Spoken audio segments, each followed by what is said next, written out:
stream started.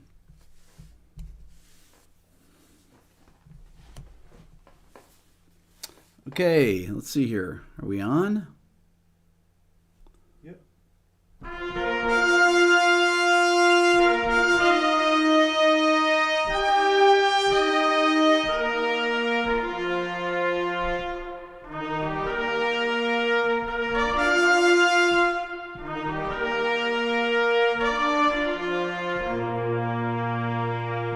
What's up, everyone? For those of you that don't recognize that, that is the Fanfare for the Common Man by Aaron Copland. Sounds great. We're going to talk about creating anthemic melodies for high emotional impact, or just creating anthemic melodies for improvising, for composing.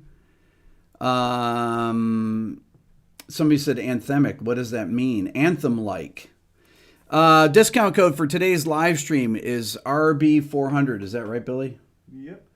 60% off my Beato book, YouTube, Instagram transcription bundle, which will actually have the a thing that I'm going to play a video of here in a second.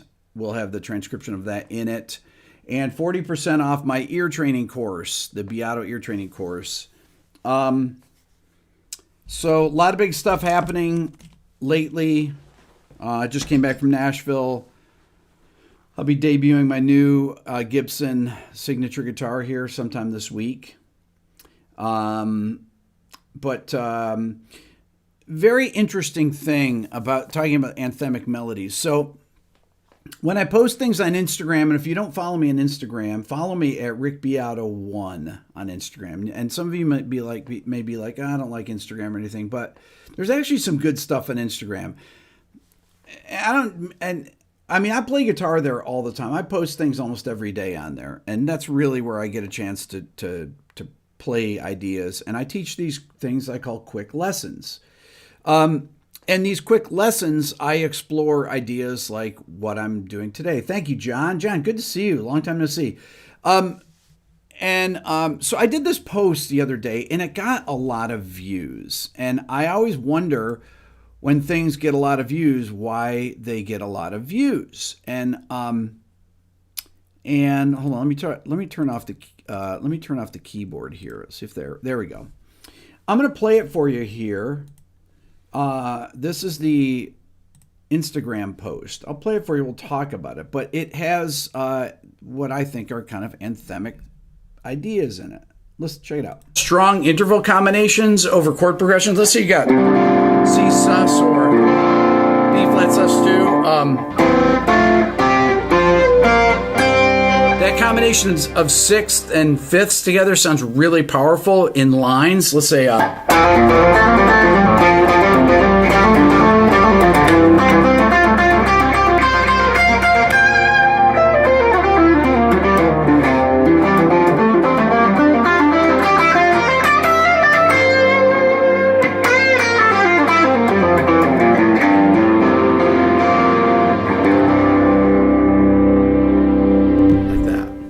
okay, so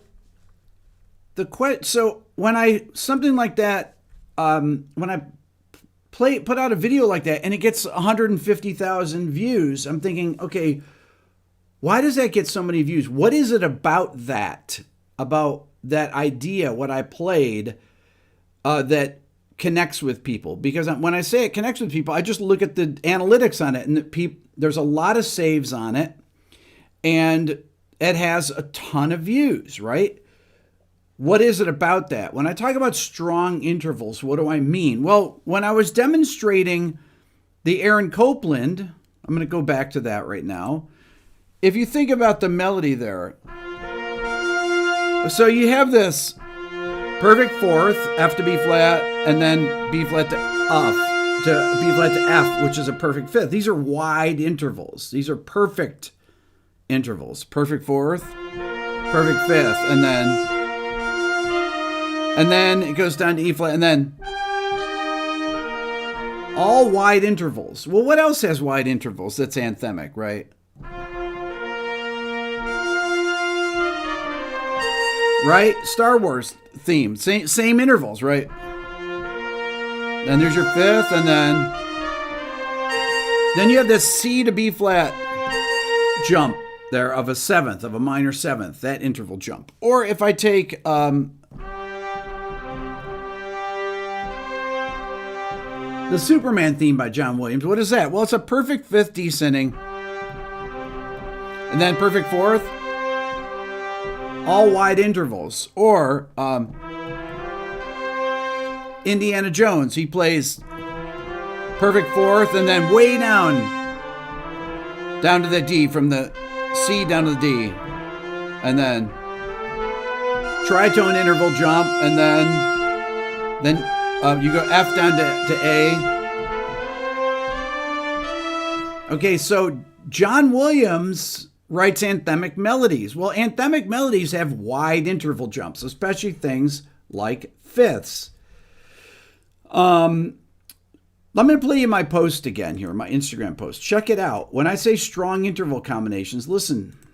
Quick lesson. I like using what I call strong interval combinations over chord progressions. Let's say you got C sus or B flat sus 2. That combination of sixth and fifths together sounds really powerful in lines. Let's say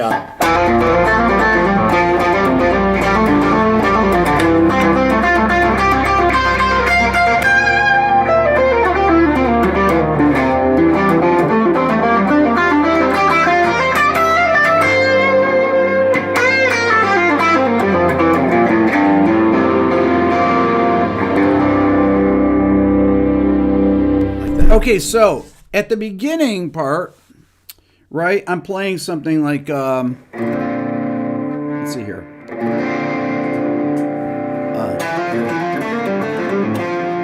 That already, let me get this out of the way here. There we go. So let's say I'm playing over B flat sus 2. Now there's a chord progression going on. It's basically C sus 4, B flat sus 2. Let me just hold the C sus 4 chord. Right there, I'm using that. The fourth down, fifth down. Right? So there's a lot of fifths in there. Now, let's say that I've got this B flat sus 2. It's better over that.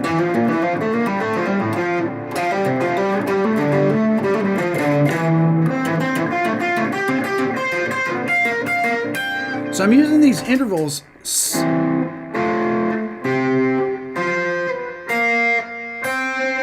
I'm using a lot of fifths and sixths. Oh, you can't even see this. Let me do it like this. Here. There you go. So you've got minor sixth interval, but I'm thinking like a C major chord here. Third to the root, but that's a minor sixth. Then I'm thinking F major there. Then I'm going C G there, of a C major,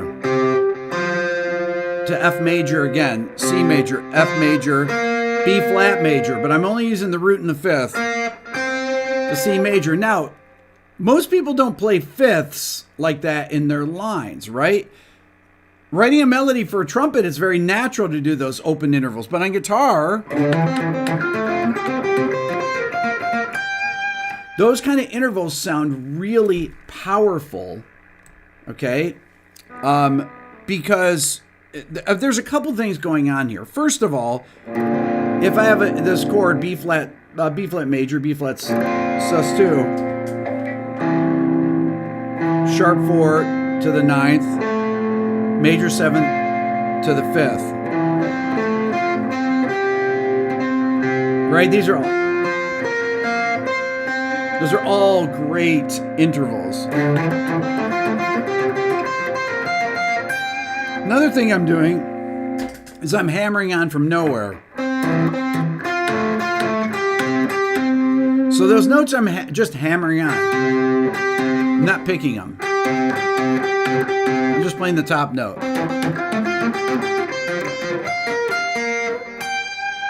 Okay, those things really, to me, sound emotionally powerful. I'm not sure why.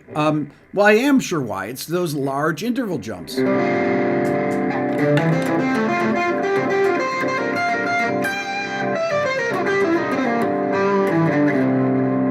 And I played on the descending.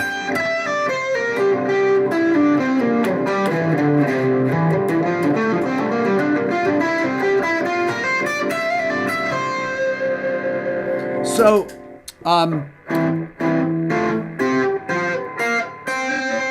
what I like to think about is practicing these kind of intervals, right?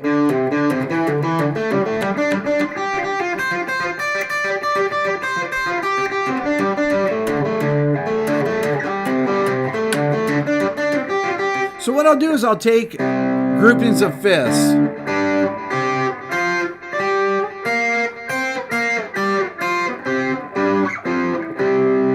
I just think those sound so cool.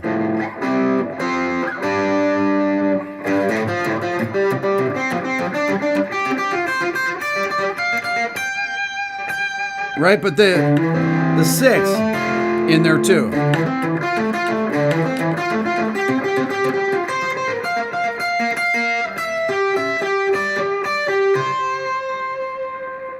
Wide interval jumps. Wide interval jumps sound powerful. So how do you practice these things, right? Well, I'm always, the first thing to do, you'll have people tell you, oh, practice your scales in thirds and fourths and fifths and everything. That's actually very important, right? But practice them beyond the octave too, right? So when I say beyond the octave, I mean things like, if I'm doing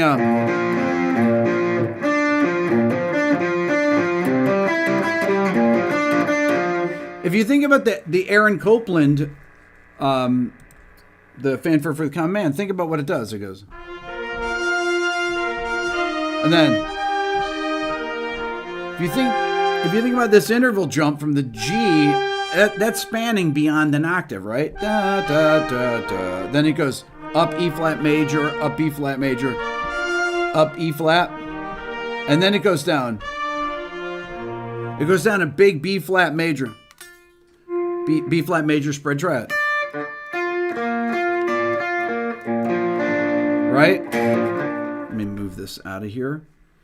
Discount code for today's live stream is RB400. 60% off my Beata book, YouTube, Instagram transcription bundle. 40% off my ear training course.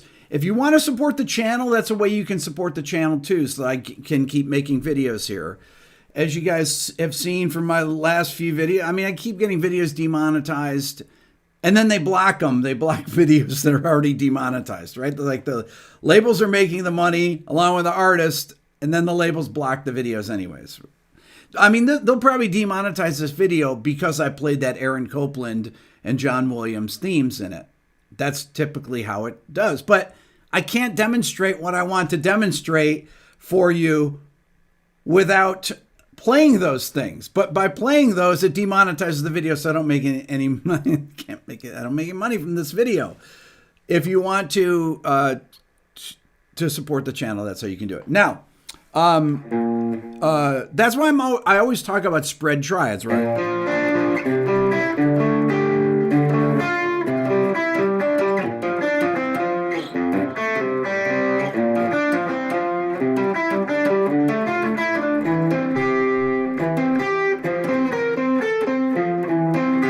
Those would also go over this chord.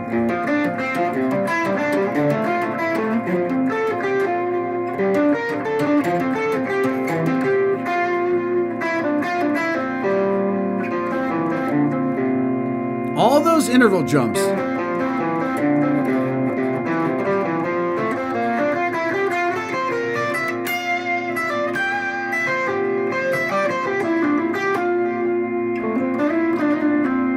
Thank you, Mitch.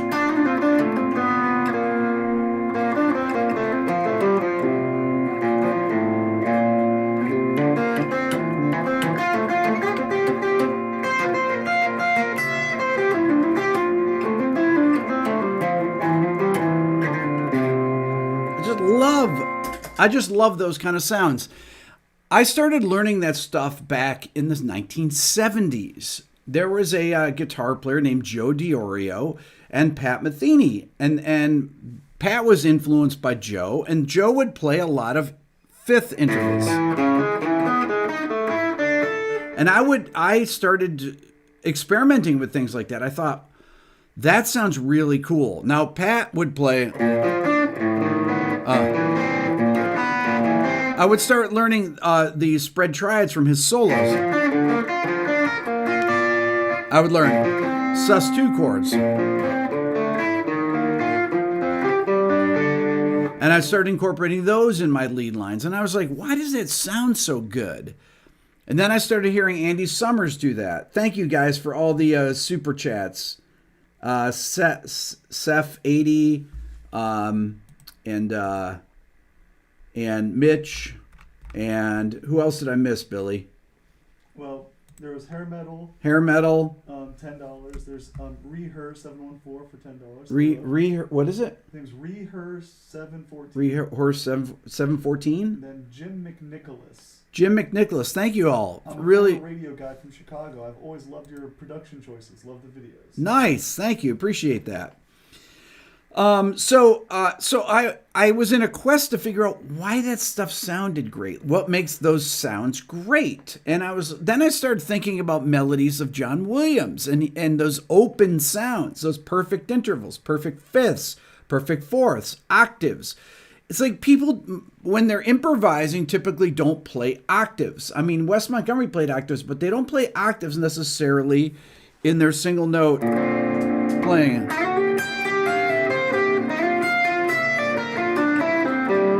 So I just played an octave there. Thank you, Colin.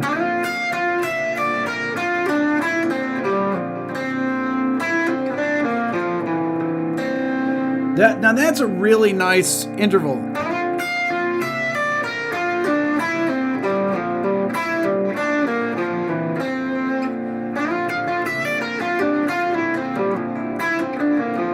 I forgot what I did.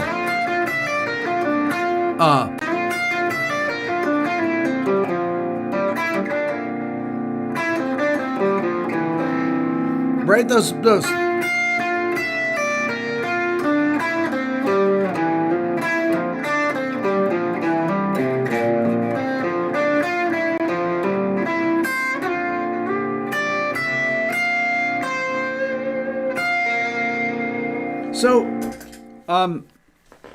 So I came to the conclusion that these wider interval jumps sounded anthemic to people, something about them. And I can only conclude from, like, why did people watch that particular video on Instagram a lot? And it's like, okay, it's the interval combinations that I'm using. And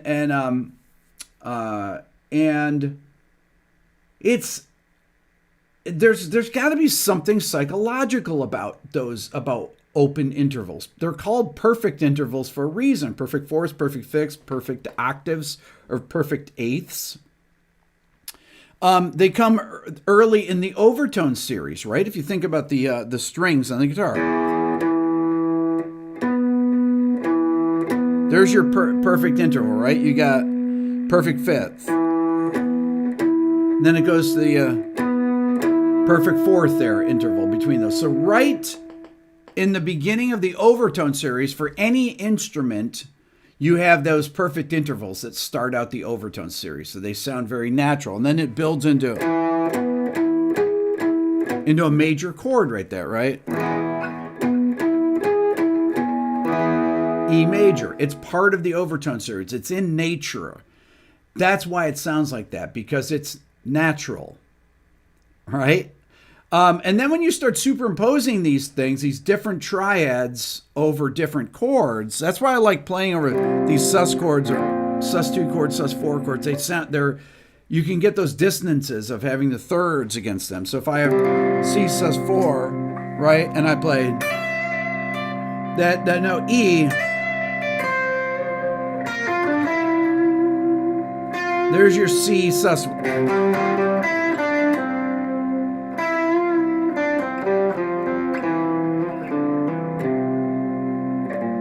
Right? Or play B flat sus2.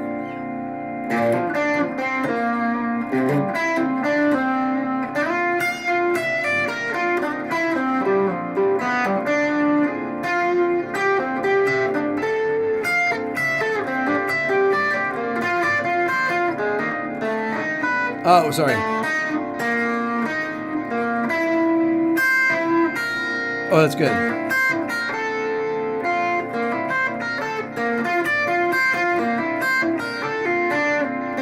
I like that.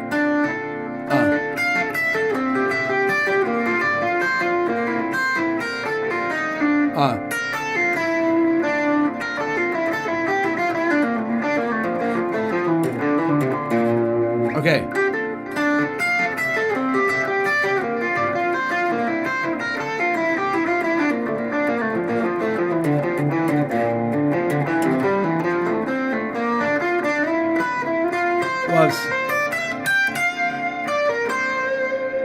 Right? It's a cool sound.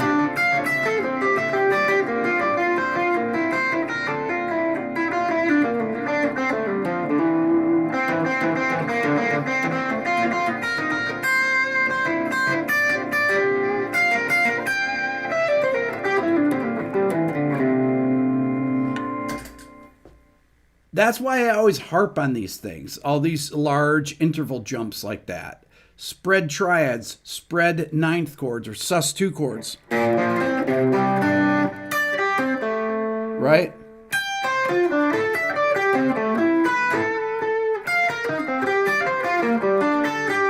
So even if I use like licks like that.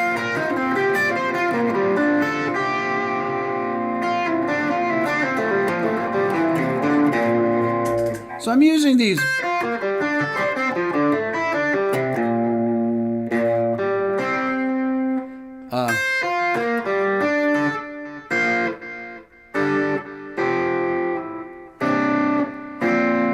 All those cool interval sounds there. Sounds beautiful, I think.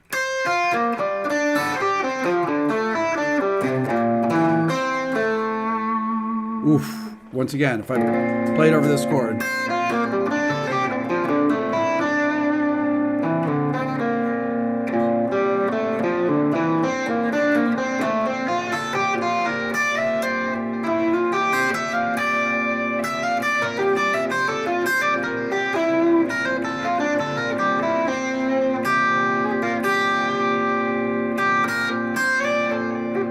I just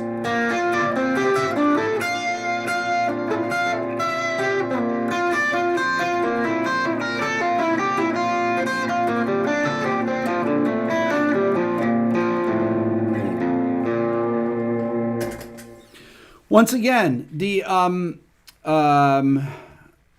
you know, people say Eric Johnson sounding, or it's really Pat Metheny sounding. That's where I first heard it. I always go back to Pat, because he was doing it back in the mid-'70s. Go to Bright Size Life, go to his first 3 records. It's all over that. That's really where I heard it. And frankly, Jocko was doing the same kind of things. Pat and Jocko were playing together. And they were playing from the same vocabulary. So was Keith Jarrett. And you need to know these names, because this is where this stuff occurred, all the triadic playing like this. By the way, discount for today's video, Beato book, YouTube Instagram transcription bundle. The discount code is RB400. It's 60% off my 700-page PDF, 40% off my ear training course. If you want to support the channel, that's how you do it. Thank you, Justice. Appreciate that. If you want to support the channel, that's the way to do it, really. And these ideas are in it. I have the transcription of the, I have this transcription of that thing that I played, the Instagram video quick lesson in there. And the ear training course also teaches you to hear these sounds. Like, what are these sounds? When I play that, when I play those things, how do I know what notes to play? Well, I just recognize those intervals, right? Perfect fourth, perfect fifth, down a perfect fifth, up a perfect fifth, down a major second, up a major third, down a major third, down a perfect fourth, down a perfect fourth. Okay, so that's really what I'm thinking. I don't have perfect pitch, but I have great relative pitch. That's what I teach in my ear training course, is to teach how to hear things and just play them properly the first time you hear them. That way, when you're listening to Alan Holdsworth, Eric Johnson, Pat Metheny, John Petrucci, Steve Vai, Joe Satriani, you can recognize what they're doing, right? You can recognize it by ear, by the interval combinations, okay? Because that really is the thing of being a great musician. It's like, if you don't have a fast ear like that, that's what you really want to get to.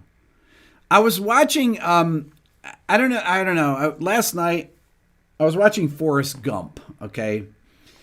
And I haven't watched it. The last time I watched Forrest Gump was, I saw it in the theaters. I was doing a record or something in England at the time, in 1994 when it came out. And I went to the theater. I was like, what's this Forrest Gump movie? I'm going to go watch this. So I go watch Forrest Gump. And there's this part where Lieutenant Dan is with Forrest, and they're in this military hospital. And Alan Silvestri wrote the soundtrack to it. And there's this beautiful melody that happens there, and it's in the strings, and it's using these kind of ideas. Now, as soon as I hear that, I know what it is. Okay, I can be just sitting down on the couch, watching the movie, and I hear it go by, and it's like, okay, I know what that is. I know what that sound is immediately, right? I hear an Alan Silvestri. Or if I'm listening to a Thomas Newman's soundtrack, if I'm listening to Road to Perdition or Cinderella Man, anything like that, I just see those, I hear those things, and I was like, okay, I know what that is. Now, I may not know what key it's in. I'd have to go and root around for a second and till I found it, right? Till I'm like, okay, what key it is. Although I have I have really good pitch memory. So typically I will know the key. And sometimes a lot of these keys you actually just get the sound of, and you don't have to have perfect pitch. But the more ear training that you do, the more that you hear these things and you're like, I know what that is. And I'm going to harp on this again like I have in my last 3 live streams, right? What you want to do is develop a vocabulary of recognized sounds, okay? That's my Rick quote that I came up with about 4 live streams ago. And I keep coming back to it because it's very, very important. It's really important. Thank you, Dean, about the signature guitar. Appreciate that. A vocabulary of recognized sounds. When I play things, what you should be able to do are going minor 6, right? Perfect 5th, perfect 5th, perfect 5th, perfect. And you can just recognize that major 6 interval there, right? So when I played it in the beginning of the video on my Instagram, I give you the secret to it right there. I'm going to play my Instagram thing one more time for you. I tell you, this is what my quick lessons thing, that's what the quick lessons is about. And follow me on Instagram at RickBeato1. I'm going to play it for you again. Listen, I give you what to listen for in my improv, and I just include a lick like that in my improv. Listen.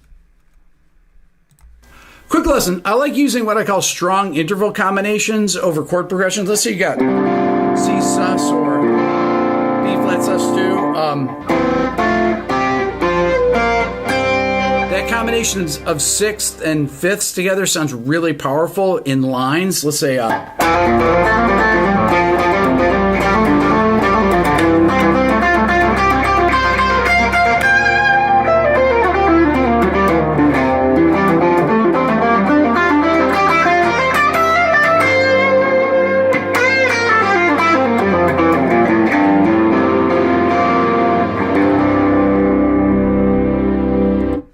So,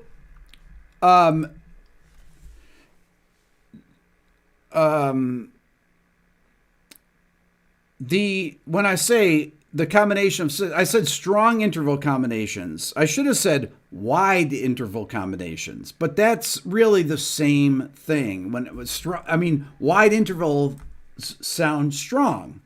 They sound powerful. They sound anthemic. Okay?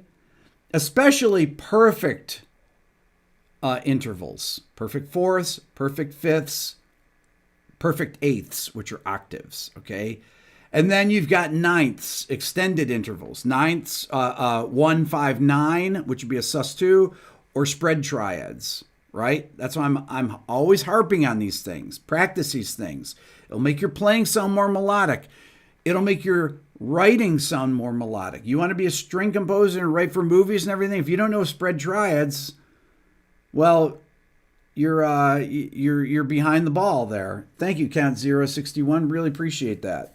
Appreciate that. Anyways, discount code RB400. I have the transcription of that quick lesson there in the Instagram and part of the Beato book bundle there. And my ear training course, RB400, 60% off the 700-page PDF and 40% off my ear training course.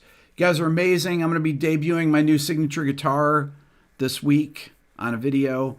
Thank you so much for being here today. You can always slow down YouTube videos, right? They go down to 3/4 speed and half speed. Hit the wheel on there. If I play something, you're like, well, what's he playing there? He's playing it too fast. Slow down the video, back it up, watch it again. You guys are the best. Thank you.